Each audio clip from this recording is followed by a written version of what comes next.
శుక్రవారం తెల్లవారుజామున outer ring రోడ్డుపై జరిగిన రోడ్డు ప్రమాదంలో కంటోన్మెంట్ యువ ఎమ్మెల్యే లాస్యానందిత మృత్యువాత పడిన విషయం తెలిసిందే. ఆమె మృతితో యావత్ తెలంగాణ కంటోన్మెంట్ నియోజకవర్గ ప్రజలు షాక్కి గురయ్యారు.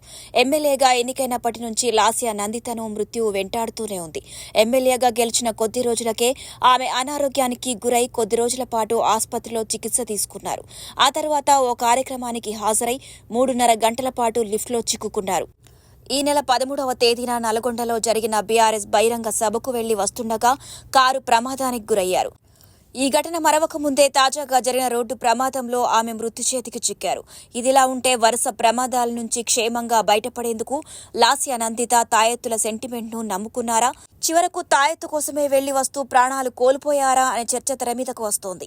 రోడ్డు ప్రమాదంలో మరణించిన లాస్యానందిత మృతదేహానికి గాంధీ వైద్యులు పోస్టుమార్టం నిర్వహించారు. ఈ సమయంలో ఆమె మృతదేహానికి 12 తాయెత్తులను గుర్తించినట్లుగా వైద్యులు వాటిని పోలీసులకు అప్పచెప్పినట్లు తెలుస్తోంది. ఎమ్మెల్యేగా గెలుపొందిన వెంటనే అనారోగ్యం, ఆ తరువాత వరుస ప్రమాదాల నేపథ్యంలో సన్నిహితుల సూచనలతోనే ఆమె పలు ఆలయాలు, బాబాల వద్దకు వెళ్లి పూజలు, ప్రార్థనలు చేయించుకుని తాయెత్తులు కట్టించుకున్నట్లు తెలుస్తోంది. వీటి ద్వారా తాను క్షేమంగా బయటపడవచ్చనే సెంటిమెంట్తోనే ఆమె ఇలా చేసి ఉండొచ్చని భావించినా చివరకు ఆ తాయెత్తు కోసమే సదాశివపేట సమీపంలోని ఓ బాబా వద్దకు వెళ్లి వస్తూ ప్రాణాలు కోల్పోయారనే పలువురు చెప్పుకుంటున్నారు.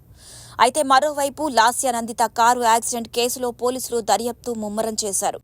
ప్రమాదానికి డ్రైవర్ ఆకాష్ నిద్రమత్తే కారణమని సంగారెడ్డి ఎస్పీ చెన్నూరి రూపేష్ ఇప్పటికే తెలిపారు.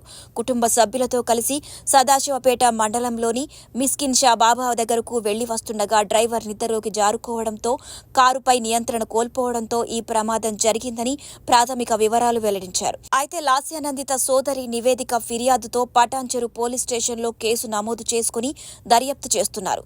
దర్యాప్తులో లాస్యానందిత మరణం వెనుక ఏం జరిగిందనే పూర్తి వివరాలు బయటకు వచ్చే అవకాశాలు కనిపిస్తున్నాయి.